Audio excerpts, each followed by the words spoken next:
Hey, salut tout le monde! Bienvenue sur cette nouvelle vidéo. Aujourd'hui, je vous propose un petit tour chez mes deux fondations de Camponotus Fetchenkoi.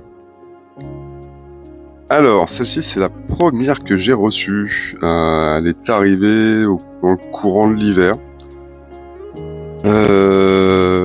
C'est un abonné qui me l'avait donné. Il n'arrivait pas à la faire fonder, à chaque fois elle mangeait son couvain, et en fait il m'avait dit en rigolant qu'il l'envoyait mourir chez moi. Et ça a été très compliqué.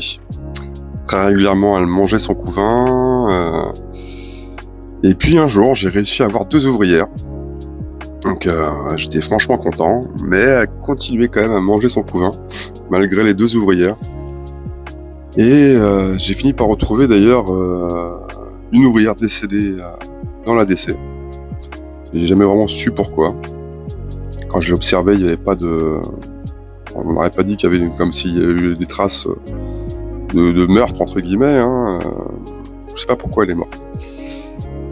Et donc j'ai un peu perdu espoir avec cette fondation.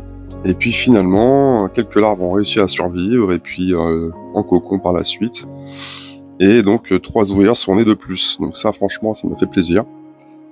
Mais j'étais franchement pas très serein sur cette fondation. Et puis là avec 4 ouvrières, on dirait que la génie s'est un peu calmée. On dirait que c'est parti, à voir. Par contre, bon là on voit qu'un seul cocon, en sachant que de cette fournée de cocon là, il aurait dû y en avoir au moins 4 de plus. Donc bon, peut-être qu'elle continue quand même à manger son couvain, je sais pas trop. Je la nourris très régulièrement, aussi bien en protéines qu'en liquide sucré. Je la laisse tranquille, j'observe très rarement. Généralement, il y a un filtre rouge sur le dessus du nid. Mais ouais, je sais pas. Donc, écoutez, du coup, oui, avec cette histoire d'ouvrière décédée, il m'en restait plus qu'une. J'avais franchement perdu espoir pour cette fondation.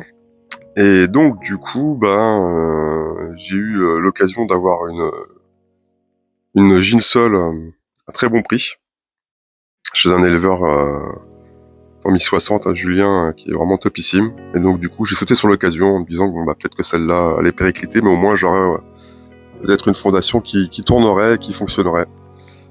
Et donc du coup, j'ai reçu une deuxième fondation de Camponotus Fetchenkoi, donc qui est arrivé en Ginsol mais avec un beau couvain.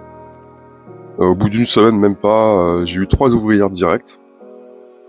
Et puis là, j'avais fait un petit short sur cette fondation il y a pas longtemps. Il y a toujours 3 ouvrières, mais un beau petit couvain. Et quand je les ai nourries là cette semaine, il y a eu une explosion de naissance. Là, je les ai comptées, elles sont une bonne quinzaine. C'est franchement un truc de ouf. Et puis je trouve qu'aussi en termes de coloration, elles sont vraiment pas pareilles que leurs sœurs. Elles sont beaucoup plus jaunes, plus dorées même que jaunes, j'ai envie de dire. Les autres sont presque blanches, presque transparentes. C'est vraiment 2 colorations totalement différentes. Sans parler de l'explosion de couvain, quoi. Franchement, c'est là qu'on se rend compte vraiment que même dans la même espèce, on dit souvent une gine n'est pas l'autre. C'est du vivant, donc c'est pas parce que une a très bien fonctionné comme ça, l'autre fonctionnera pareil, quoi. Les conditions de maintien, pareil, elles sont un petit peu différentes. Celle-ci, je les chauffe un peu plus. Alors c'est peut-être pour ça aussi que ça a explosé. Disons qu'elles sont sur un tapis de chauffe qui chauffe à 26, alors que la première colonie, la fondation, elle est pas sur un tapis de chauffe. Il fait 25, donc il y a 1 degré d'écart. Je pense pas que ce soit ça qui fasse la différence, hein. Mais ouais, en tout cas, on peut voir vraiment une grosse différence dans ces 2 colonies.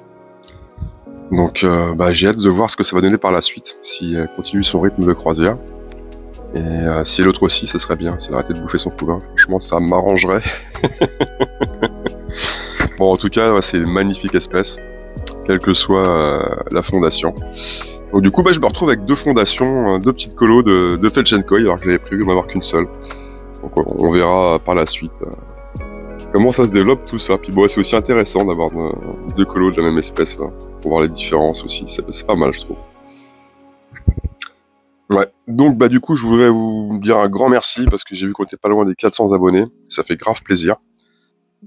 Et puis ouais, du coup, ça fait bien, je trouve, les 1 an de le fait de m'être lancé dans la Nirmico et sur la chaîne YouTube. Donc un grand merci à vous tous et à toutes. Et puis voilà. Et écoutez, je vais vous laisser sur ces belles images. Prenez soin de vous et prenez soin des autres. À la prochaine tout le monde. Salut, salut.